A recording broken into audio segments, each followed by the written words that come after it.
Hi YouTube, ACDodd here again, and welcome to another episode of On the Road Tuning with me, ACDodd, and this time we're down in Bournemouth with 3 cars. Let's get on. Okay, so here we are, and we're down in Bournemouth for this one-day event. We've got 3 cars, and the first car up is this lovely Mini Sky, and some of you might recognise this if you've watched all my episodes, because I've done this one before, and you might be thinking, why has it come back? Well, it hasn't come back because of anything I've done. It's come back because it was a good couple of years ago, and the owner, I believe, just wants me to have a quick tweak, and I think he's had a few problems with some other components going wrong. So let's go over and talk to the owner and see why he's called me down again. Okay, so this is Neil, and I'm sure some of you will recognise Neil from other episodes that I've had in the past. So why are we seeing you again, Neil? Well, it's been 2 years, as you said, since you tuned the car last, and it was great then. It just seems to have lost a little bit of its edge, really. I've had a couple of problems as well with the needle and the float in the carb, so that's been changed. So it's just really, once over and make sure everything's really ticking along nicely. Okay, so it's more of a case of just check it over and as you would do for a normal service, really, I suppose. Yeah. Okay, yeah, running maintenance. Okay, well, that's fine. Let's dig in, and hopefully we won't find too much wrong. Okay, thanks.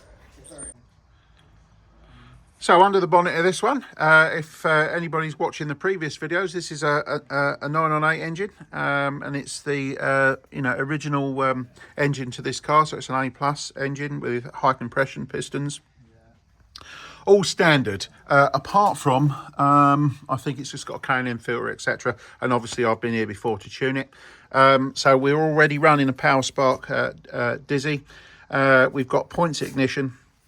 So what I'm going to do today is really just go through and do a quick check and just see if everything's as it should be. And then obviously we'll get onto the carburetor. So let's dig in and see what we can find.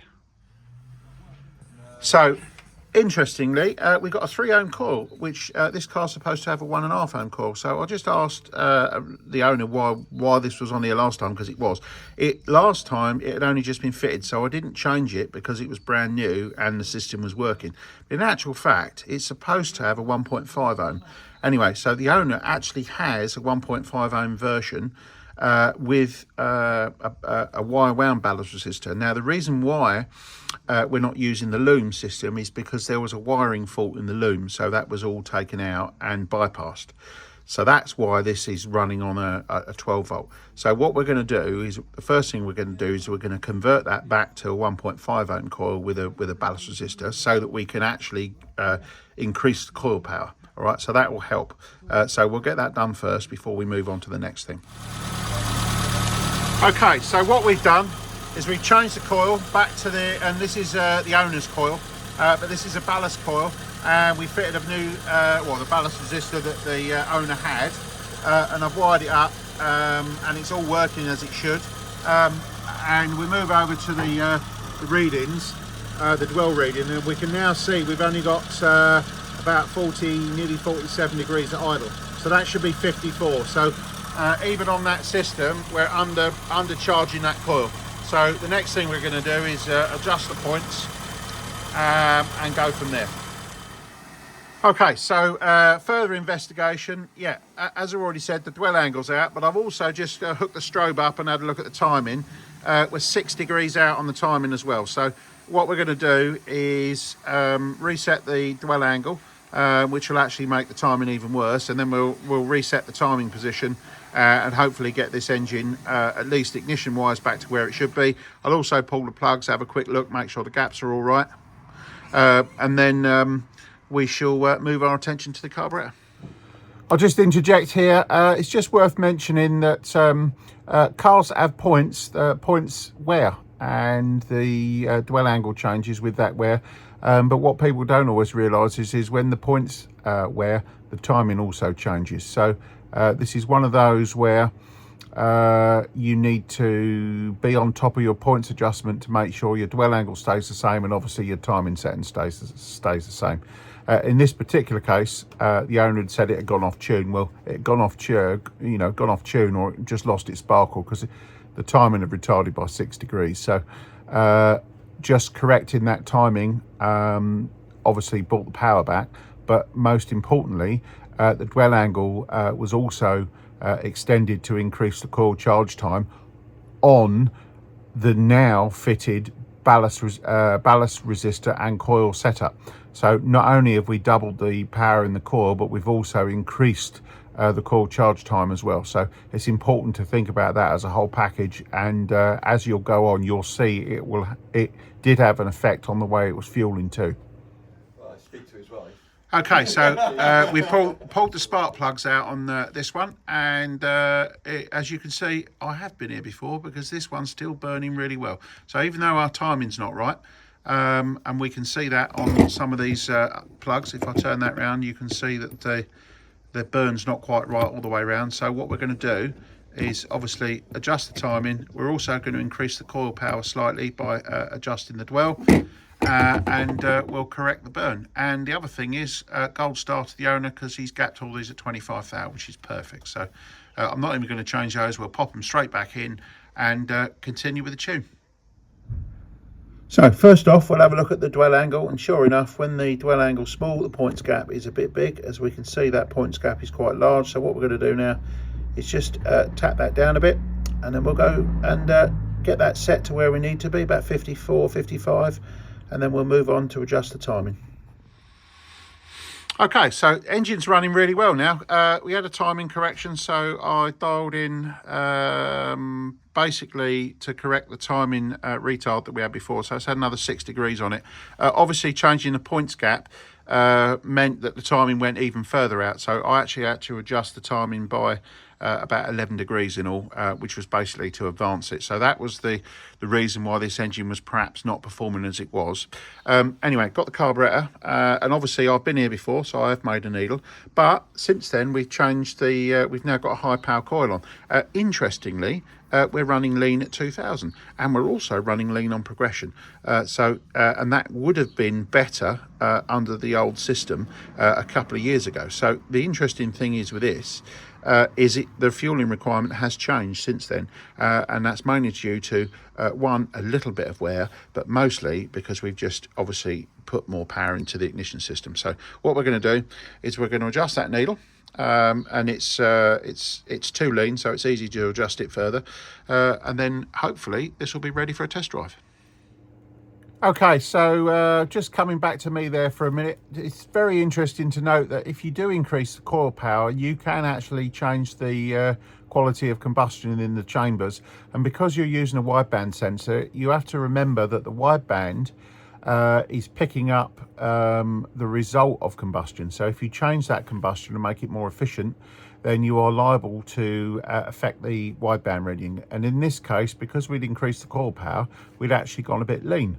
So in the case of what we did here, I therefore had the option to increase the fueling at certain points across the rev range to actually improve the engine even further. So in the end, got this one all buttoned up and running. So adjust the points gap, put a 1.5 ohm coil back on it, or in this case this is a 1.2, so it's quite a high power coil.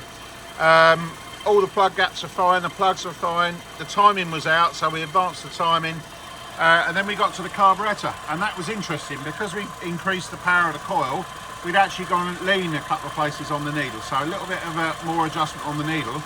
And then I had an issue where we were very lean on acceleration, so I had to change the damper for a hybrid, so that's an HIF44 damper with a HS4 cap, so that's a 2085 damper fitted in there. And then I had to go up to a 40 weight, SAE 40 weight oil, but she's on the money now.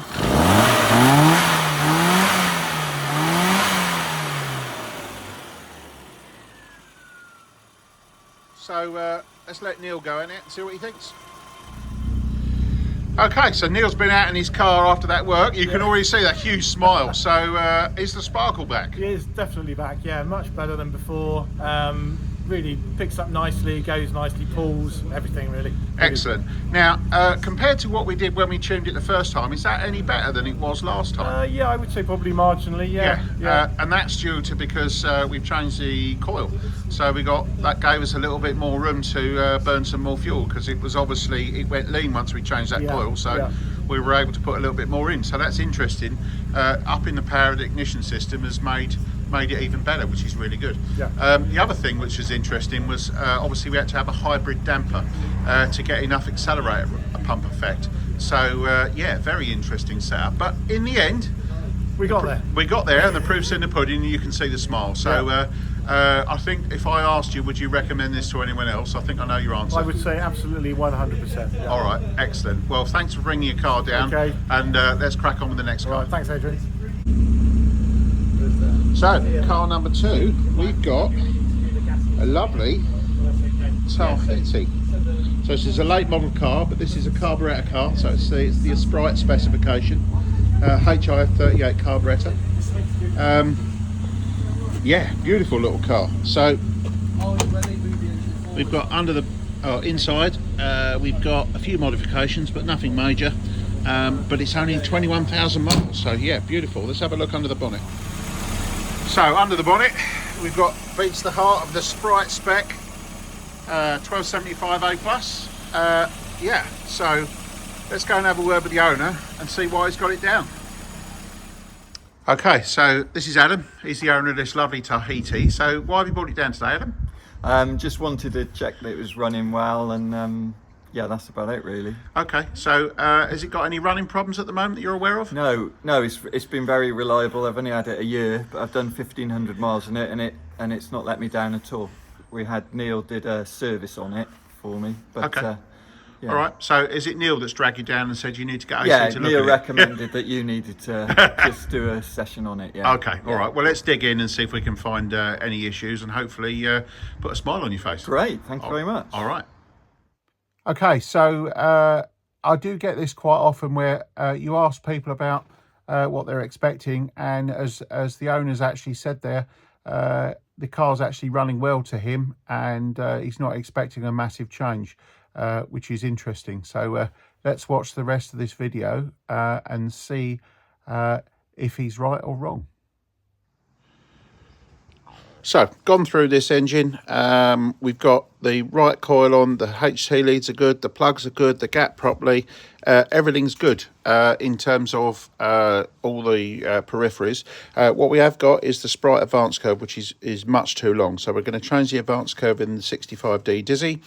And then I've also had a look at the carburetor, and the fueling's a bit lean. In fact, it's too lean from sort of just above 3,000 all the way up. And we're also, there's a few other things to look at, one of which is the air filter. So we're going to have a quick tweak of the air filter to get, drill that to get a little bit more air in. And then this engine should be good to go. So first off, let's change that advance curve. So what we're going to do with this engine is change the advance curve. So this is the one that come out of the engine, which is the Sprite advance curve, which is, as you can see, it's got quite strong springs in it. They're not too bad, but the main problem is that 18 in there basically gives 36 degrees of crank advance. So we're going to over advance the ignition if we set this up to give the right timing. So that's one of the problems you have with these engines, is if you advance the static timing, you end up with too much advance at the crankshaft. So in order to get performance out of the engine, we need to change that. So I also carry with me a recurved bottom half distributor, which is actually cheaper than buying the whole unit. But in there, you'll see we've got much less advance, and we've also got a very light primary and a tweaked secondary spring to give us a much more favourable advance curve to let this engine perform. You have to remember is when you got the factory distributor, that wasn't set up for performance. So effectively it's got lackluster advance, and you get good economy because there's lots of vacuum. But when you put this on, when you stamp on the pedal and the vacuum drops off, it drops back to a more favourable timing curve, which will give the engine its performance. So let's get this bolted in, and this should really wake this engine up. So you might be wondering why the factory wouldn't put an advance curve in for performance. Well, the simple reason is they're interested in warranty claims, they're interested in lifespan, they're interested in economy. Okay, so what the factory would do, they're also interested in emissions. So what the factory would do is not necessarily what we would do nowadays if we wanted to increase the performance. So what I'm basically doing there is optimizing the ignition timing for full power running, and also maintaining the part throttle economy and the emissions as well. So this car still runs a catalyst, so I am cognizant that it still needs to pass all the relevant emission regulations even after I've done the tune-up work. So the parts fitted here will work with what's already on the car to make sure it increases performance and it still passes the emissions testing. So got there in the end on this one. So just to recap, got a new bottom half recurved ACDodd fast road bottom half on the Dizzy. All the coil, plugs, everything else, leads are all as was. Everything is pretty much the same, apart from we drilled the airbox and then we got to the needle, which was a mile out. So we had to do quite a lot of extensive modifications to that needle. The carburetor, being this is only a sort of 21,000 or 22,000 mile car, the carburetor had still had its factory plug on the mixer screw, so I had to take that out. And then the carburetor was all stiff and seized where it hadn't been touched for 30 years. So I had to do a little bit of exercising to get that working, but now it's working. We've still got the catalyst on this car, but fueling wise, it's much better. And with the right timing.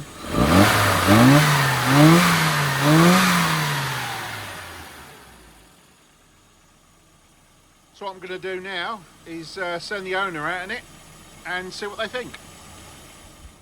Okay, so Adam's been out in his Tahiti. I think you can see the smile coming through there already. So what's it like now, Adam? Yeah, well, I thought it was great, before, and it was it never a problem, very reliable, but that felt really different and just exciting, really exciting to drive, and I'm really looking forward to taking it for a burn. Yeah, I might lose my license, but yeah, fantastic. Yeah, excellent. What a difference. Excellent. All right, yeah. So anybody out there that thinks their car is already driving well, what would you say? Yeah, get ACDodd along, yeah. Excellent. All right. I don't think I need to ask you about how it drives, because clearly your facial expression says it all. Yeah. So, and I'll take it you'd recommend this to anyone else with an SU power car? Definitely. Yeah. Wonderful. Yeah. All right. Fantastic. Thank you very much, and let's move on to the next car. Great. Okay, so going on to the last car of the day, we got this nice little bright yellow road racer, all stripped out. Nice little bit of fun. Let's have a look under the bonnet. We've got a plus 30 big bore engine, so it's the 1275 bored out 30, so we're 1301, something like that, whatever the CC works out to be. And some mild modifications, but no ported head or anything, or standard. It's all standard rockers. So let's go and have a chat with the owner and see why he's called us down.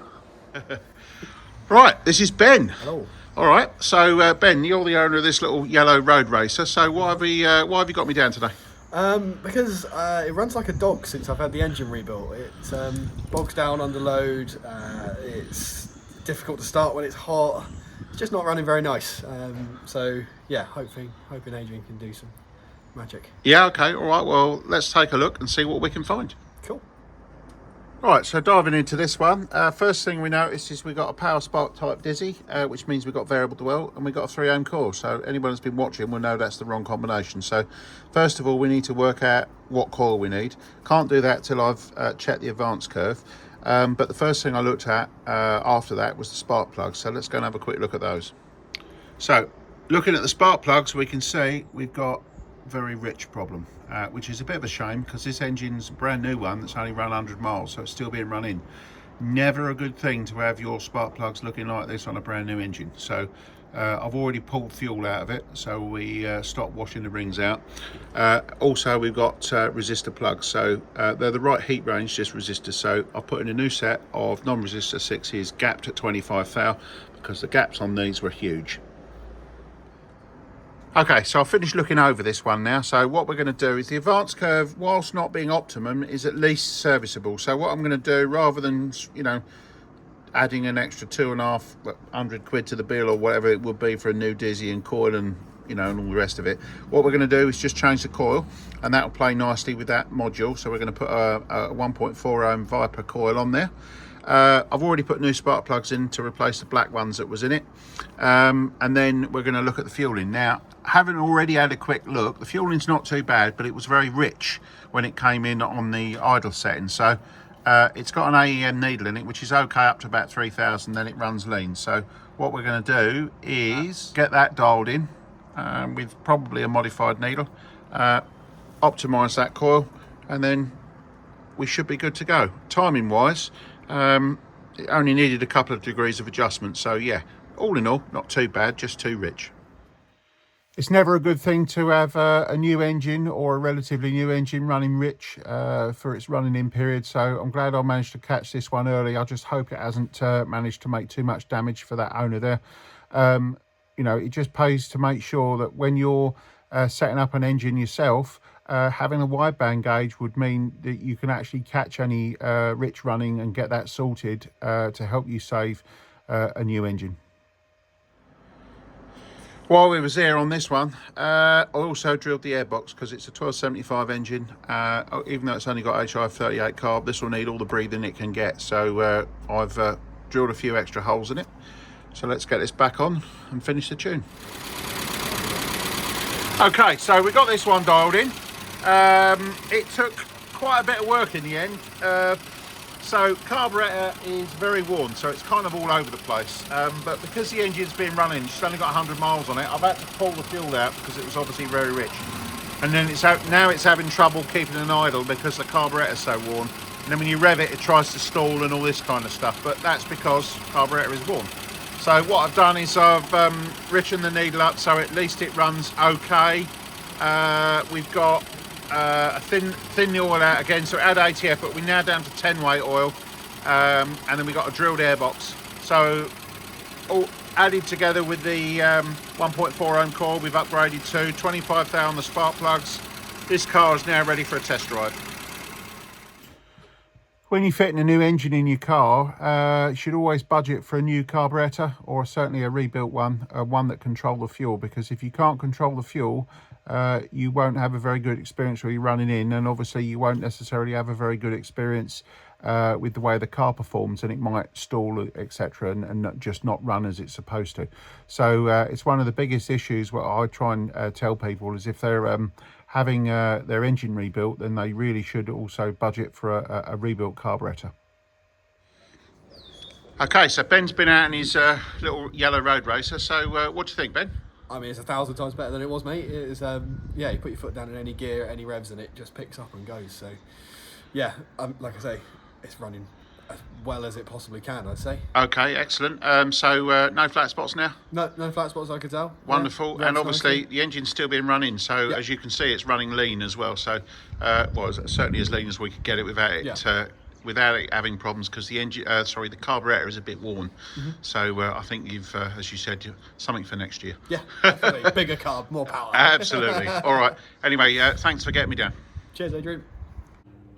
Okay, so that last car there is a good example for other people to learn from. As I say, make sure that when you're putting a new engine in, you've got yourself a wideband installed and it's a new carb, so it stands the chance of actually being able to control the fueling. The owner there did the right thing in being involved in a tune-up with me, so that he can actually get the fueling under control, so that he doesn't do further damage to the engine. Anyway, all that remains is to say thanks to Neil for arranging that particular tuning day, and obviously Adam there for hosting us at his property, because those three all managed to save quite a bit of money by having all three at the same property. So without further ado, if you'd like to see more of this content, then please like, subscribe, share the content, and I'll see you soon. Thank you very much.